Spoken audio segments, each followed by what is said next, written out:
Police officers are meant to help people and arrest the deserving one. But what happens when cops think of themselves as superior to all and try to arrest suspects, but things get completely out of hand? Starting with the case of a paraplegic man. Clifford Owensby found himself in an unexpected situation when he was stopped by police. The reason for the stop was his car's tinted windows. The officer, suspecting Clifford might be involved in drug activities, initiated a conversation that quickly escalated.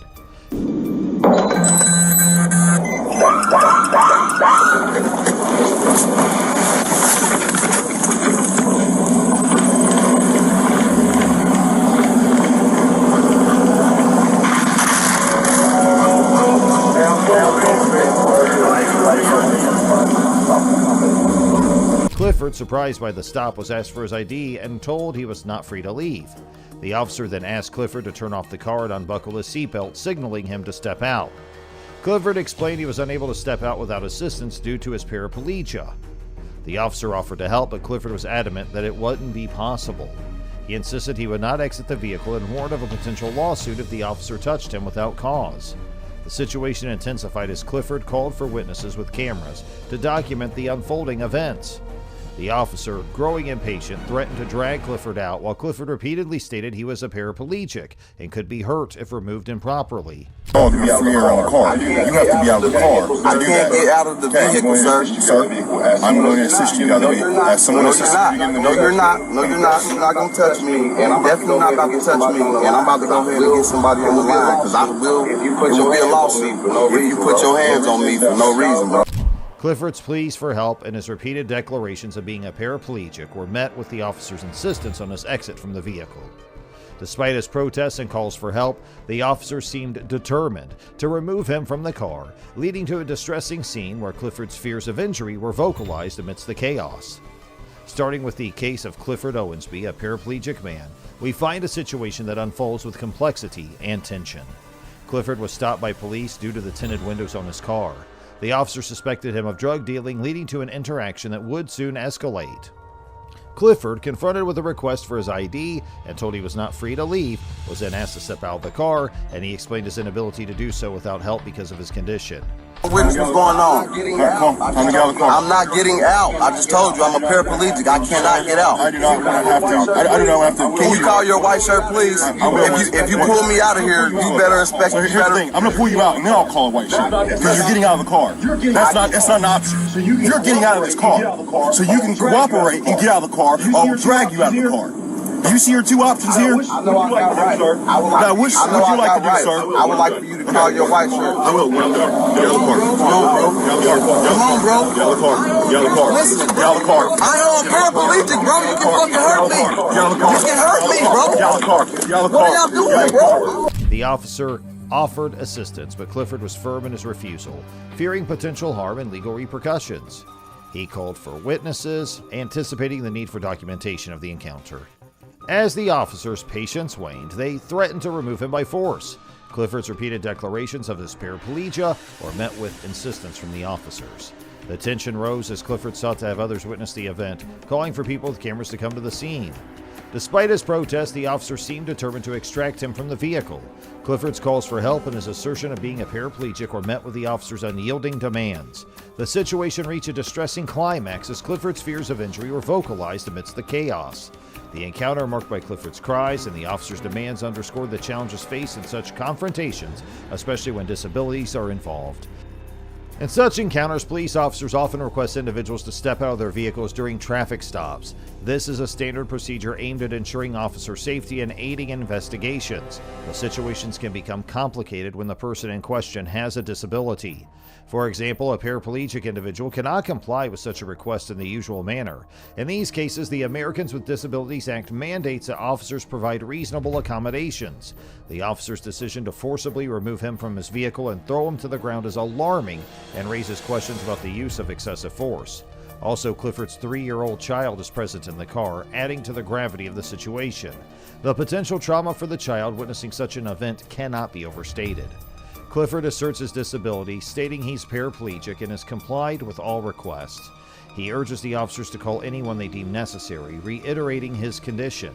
The tension escalates as Clifford feels wronged by the officer's actions. He's unable to move, with his arms restrained behind his back, and he protests that the situation is being made worse than necessary. The officers, unmoved by Clifford's pleas, insist that his cooperation is not optional. Clifford, desperate to make a call, is told the officers will do it for him. He mentions that someone's coming down the street, presumably to take care of the child. The conversation shifts as the officers inquire about a family member who can take the child, and Clifford confirms, though he's uncertain until they arrive. The story takes another turn when the officers discover a significant amount of money on Clifford. He explains that the money is from rent, as he owns a building nearby. Clifford reveals that he's a business owner running CJ Home Improvement LLC and also operates a lawn care service. Throughout the ordeal, Clifford maintains his innocence and asserts his rights while the officers continue their investigation. But this next guy has no connection with the case, but still got handcuffed. In Dallas, a mix-up led to the wrongful arrest of Sylvester Hayes, who was mistaken for a domestic violence suspect. In that October morning, Hayes was stopped by police while on his way to buy breakfast for his children. The officers reviewing his driver's license confused him with another individual wanted for domestic violence. This other individual shared his name but had a different spelling. Despite Hayes' protests and clarification, the situation escalated. The body camera footage revealed the officers instructing Hayes to step out of the vehicle multiple times. Tension rose when they discovered Hayes was carrying a gun, which was later confirmed to be legally owned. As the officers attempted to detain him, Hayes resisted, questioning the reason for his detention and asserting his rights. The encounter grew heated, with Hayes pleading and officers commanding, leading to a physical struggle. I'll explain it to you. I know. Step out. I'll explain everything. No, sir. Tell me why. I didn't give you permission to. Right now, you are being detained. Come on and step out. Hey, yeah, guys, sorry. Come on and step out. Come on. Come on, people. Come on and step out, bro. Come on and step out. Come on and step out. You're gonna get tased. Come on and step out. Come on and step out, bro. Come on and step out. Come on and step out. Come on and step out. Bro. Step out. What are y'all? Man, hold on, bro. Come on and step out. Body camera video shows the moment first responders realized Hayes is armed with a gun. They later determined the weapon was legally registered in his name. What are y'all? Come on, y'all pulling on me for what? Hold on. Y'all, I didn't give y'all permission. Bro, hold on. Hey, bro, come get. Bro, this is my gun. Bro, this is my, bro, my. Things then become violent as officers attempt to take Hayes into custody. Bro, what the Stop resisting. Stop resisting. Stop resisting. my neck. You got some foot on my neck. Bro. I got some foot on my neck, bro. What the y'all doing, bro? Stop. Stop. What happened? Bro, Stop. what am I being detained for, man? Stop. What am I being detained for? If you let us tell you, we'll tell you. Shut up. Right now. What am I being detained for, man? Y'all don't even know y'all right now, bro. Bro, what are y'all, bro? Help!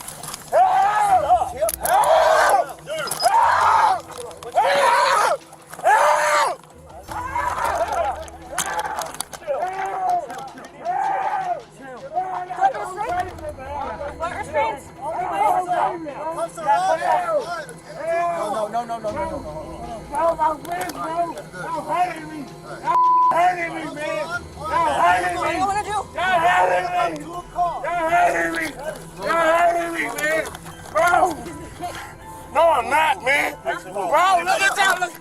What are y'all doing? Hayes' lawsuit against the city claims his name was not correctly identified by the officers, leading to the mistaken arrest. The officers had responded to a call and mistakenly identified Hayes as a suspect, and as they tried to restrain him, Hayes called out for help, insisting he had nothing on him but the legally registered gun on the floorboard. The officers, believing Hayes was resisting, decided to search him while he was down.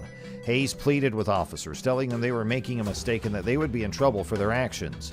He repeatedly stated that he was not resisting, that he was an intelligent man being wrongfully detained. The officers, however, were firm in their actions, stating that Hayes was only making things worse for himself. The situation escalated as Hayes was pushed against the car and leg restraints were called for. Despite Hayes' protests and his attempts to comply by getting into the car, the officers continued to apply pressure, causing him distress. Hayes kept asserting that he was not acting out and that the officers did not understand the gravity of their mistake. Throughout the ordeal, Hayes maintained that he was not the person the officers were looking for and that his arrest was unjust. The recordings from the body cameras provide multiple angles of the incident, highlighting the confusion and the intensity of the moment. Leg restraint, leg restraint. I'm not gonna listen.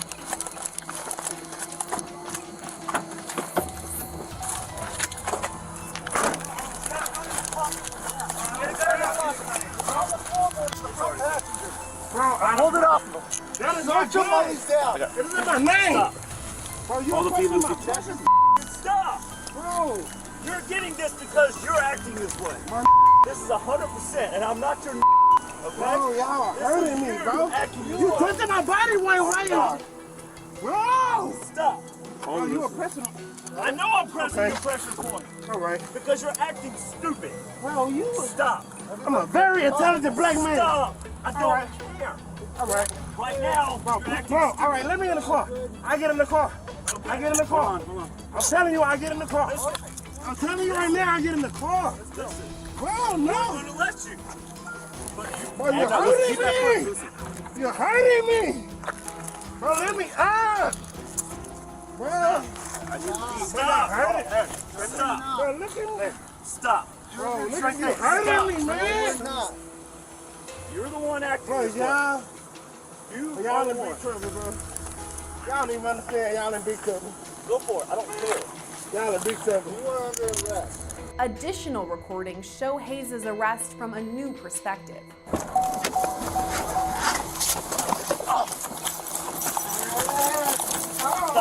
Stop. Y'all hurting me. Leg restraint. Leg restraint. Y'all hurting me. No, we're not. You're hurting yourself right Bro, now. what are y'all doing? You are hurting yourself. Hey, while he's down, search him. Bro, I don't have anything. Yeah. Bro, I don't have anything, It's bro. on the floorboard of the front passenger. Bro, I Hold it don't. up. That is my Search him while gun. he's down. It isn't my name. Bro, you're questioning my pressure points. Stop. Bro, You're getting this because you're acting this way. This is 100%, and I'm not your. Next, officers are seen trying to lift Hayes to his feet. He struggles to stand, expressing his inability to rise. The officers encourage him to sit back down, and amidst the confusion, one officer calls for better leg restraints. The name Lucy is mentioned, possibly as a code or reference to equipment or personnel. Communication between the officers is heard, indicating coordination in response to the situation. Hayes then asserts ownership of a weapon, a Weston .380, with a specific serial number, claiming that it's registered in his name. He protests his treatment, insisting there's no reason for it. The video shows Hayes conversing with a late arriving officer, explaining his compliance and confusion over the reason for his detention. He mentions his children are waiting for him, hungry, and his intention to feed them. He acknowledges a minor traffic violation, but denies any serious wrongdoing. You gonna run it? Echo 73, Echo 733, Kilo 50 out T8, Delta 773. Camera. Another officer's recording shows the same moments. All right, let's get him up. All right. Leg restraints are off. Ready? 1, 2, 3, up. y'all are in big trouble, man. Y'all are in big. I can't even get up, man. My fucking get up. What? Being a baby and get the car. Damn, you a black man. You gonna let them do this? You gonna let them do me to this? Damn, fam. Do you see how they doing me? Lord, bro. Do you see how they? Ah! Scoot back. Scoot back. On your feet. You have a gun? And this Goes was in right his right pocket. pocket. And he kept going like this too. I saw it. He kept reaching. The conversation reveals a case of mistaken identity. The late arriving officer clarifies that while Hayes may have minor warrants, there is another individual with the same name who has a warrant for a more serious charge. Hayes provides his full name and date of birth to distinguish himself from the other Sylvester Hayes. He pleads his case, emphasizing that he informed the officers about his weapon and had no intention of using it, questioning why he would risk his life in such a manner. Jesus, that's how they do me? Yo! Video captures Hayes discussing the situation with an officer who arrived late on the scene. The officer mentions the other Sylvester Hayes, confirming there's a warrant out for his arrest. I came in late for everything. And they handled me so rough, sir. I complied. I said, what am I being stuck for? I didn't give nobody no attitude or anything, sir. I got 4 kids that was waiting on me right now. They're hungry. I'm trying to go feed them, man. And that's it. I don't know. Like they say, I failed the signal at the stop sign. The stop sign? Okay. I mean, I was wrong for that.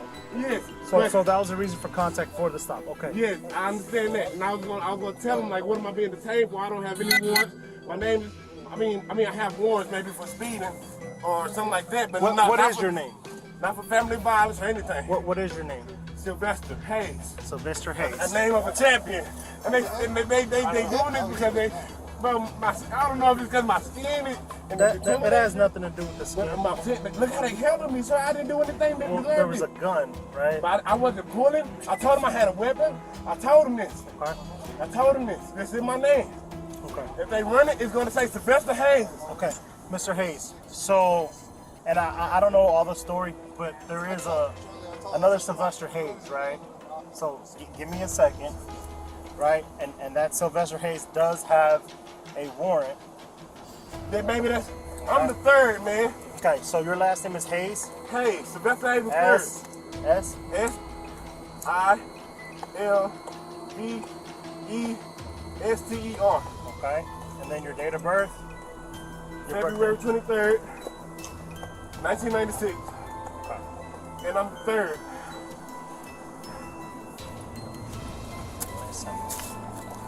We can handle all this, but when guns or stuff like that are in play, I didn't pull anything, sir. No. I never said you did, right? With everything, come on, man. With everything that's going on now, why would I pull the gun, man?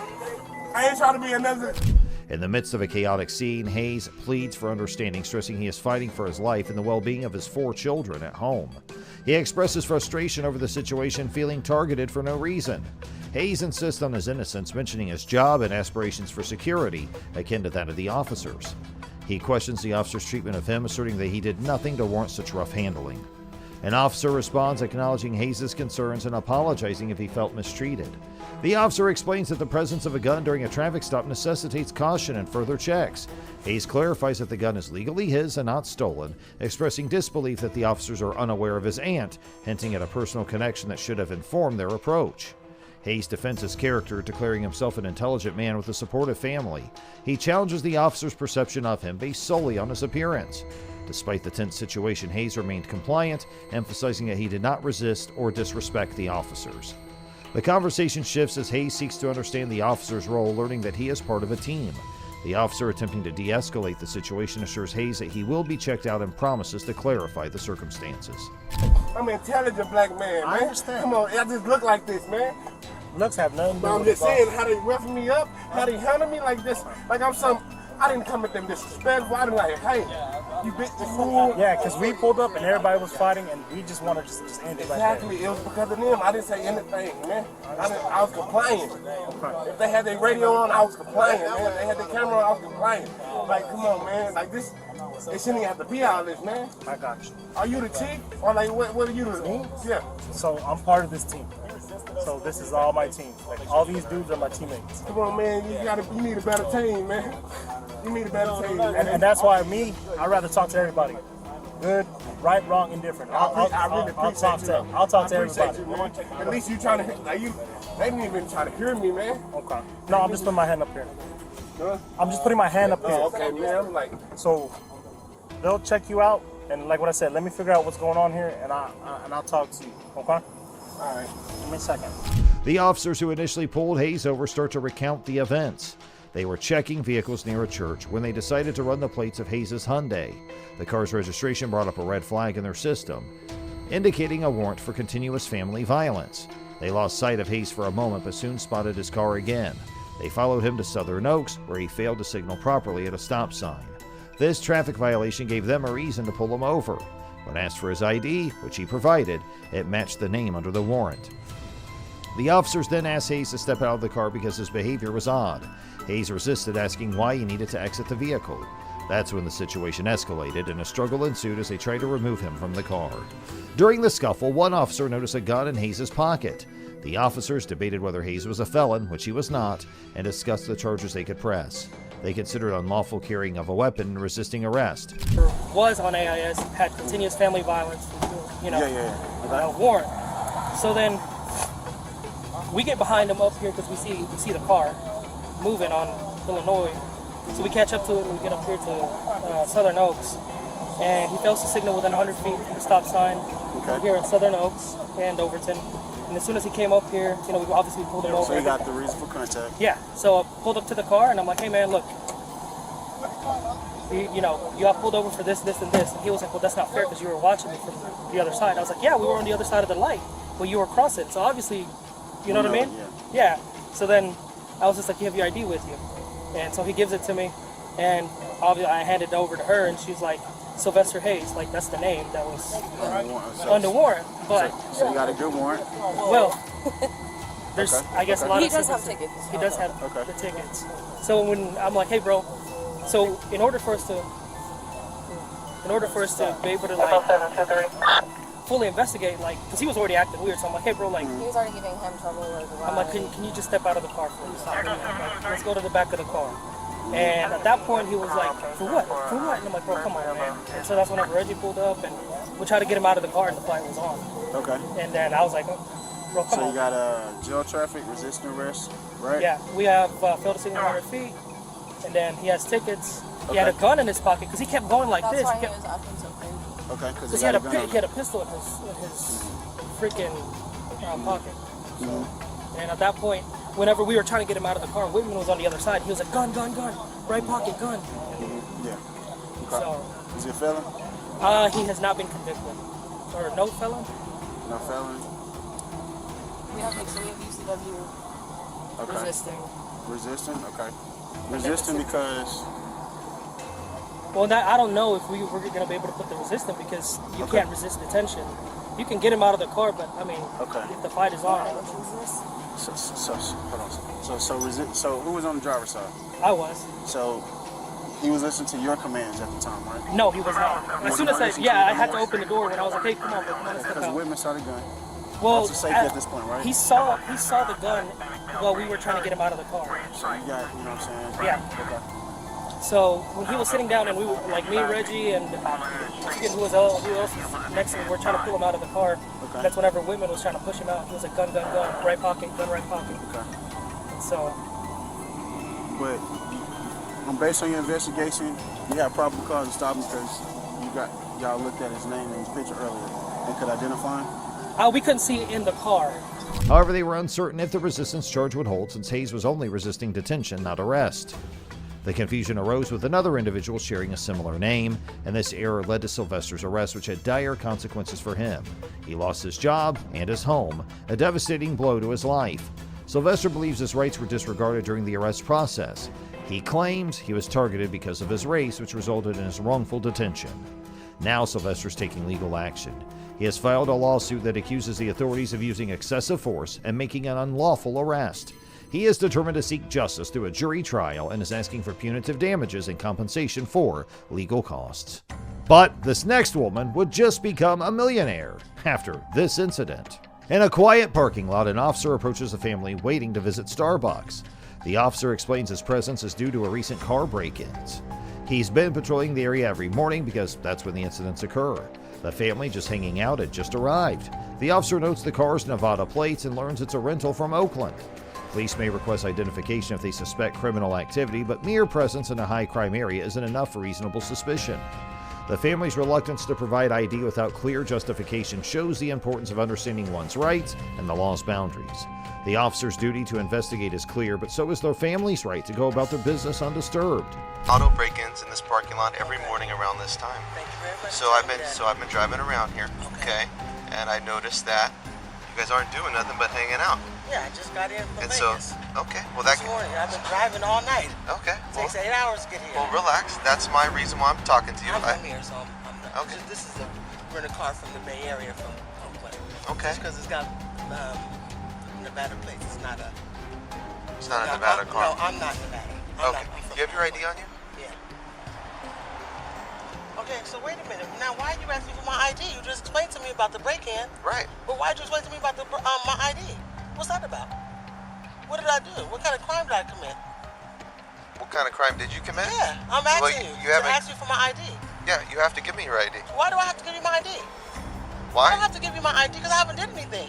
You started talking about a break-in. Okay. I thanked you for informing me that. Right. I informed you that I'm resting because I'm about to go into Starbucks, right? I informed you I've been driving all night, right? Well, Starbucks has been open for about 2 hours. It's actually been open since 5. I checked my GPS. Okay.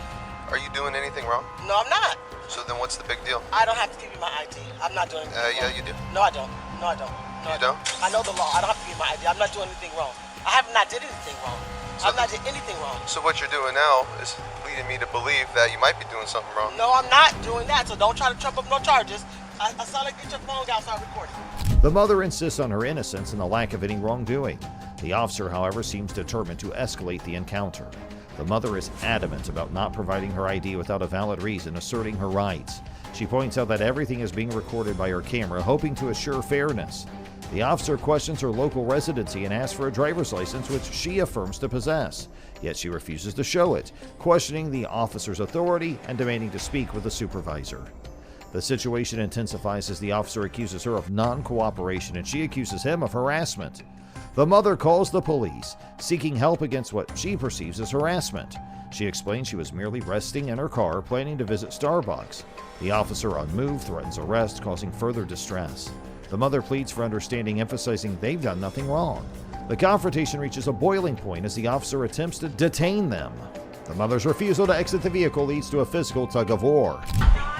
We have not did anything. Do not start the car. Get out of the car. No, Get out of the car. I'm rolling the window down. Get out of the car. No, I'm rolling the window down. Get out of the car. No, I'm not. I'm rolling the window down. Get out of the car. I'm rolling the window down. Get out of the car. I see it's rolled down. Get out of the car.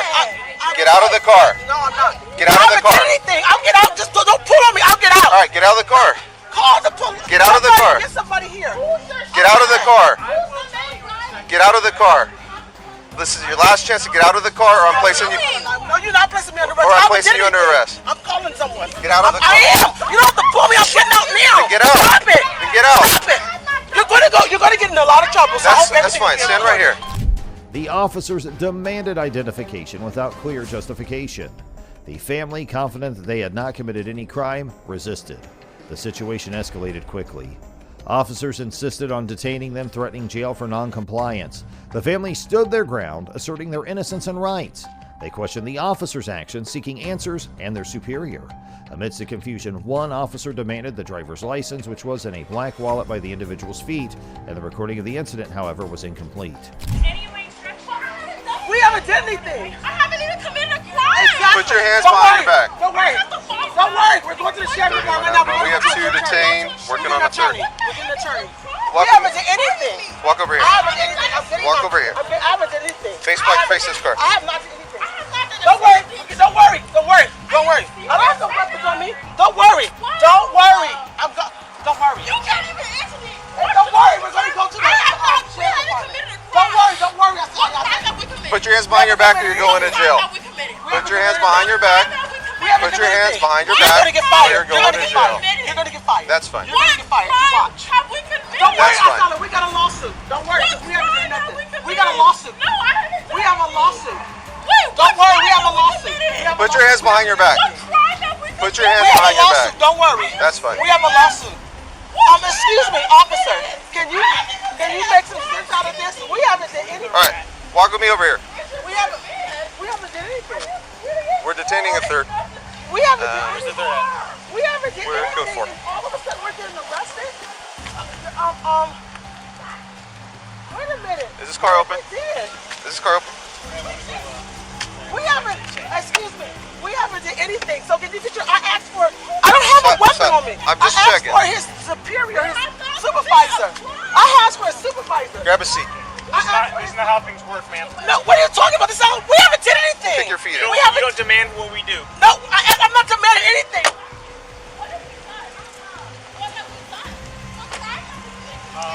We do the car, 28, everything.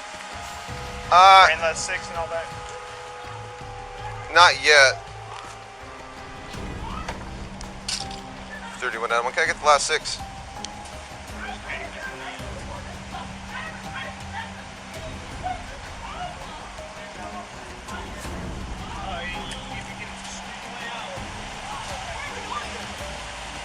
Copy and matches.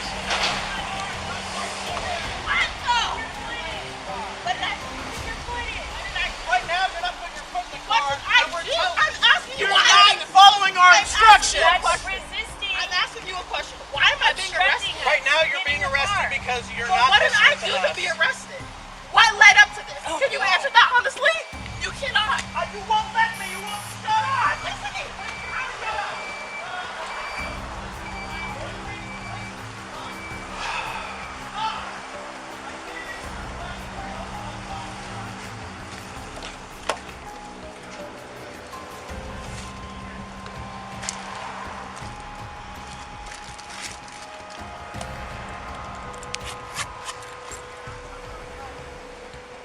After 10 minutes, the audio was mysteriously cut off, leaving questions unanswered. The aftermath of this event was a dramatic turn of events. The family, feeling their rights were violated, took legal action against the police. Their pursuit of justice led to a courtroom where a federal jury sided with them, and the verdict was a staggering $8.25 million in their favor. These cases were brutal, but if you want to watch something more, check out this video on your right-hand side. Your right-hand side. Your right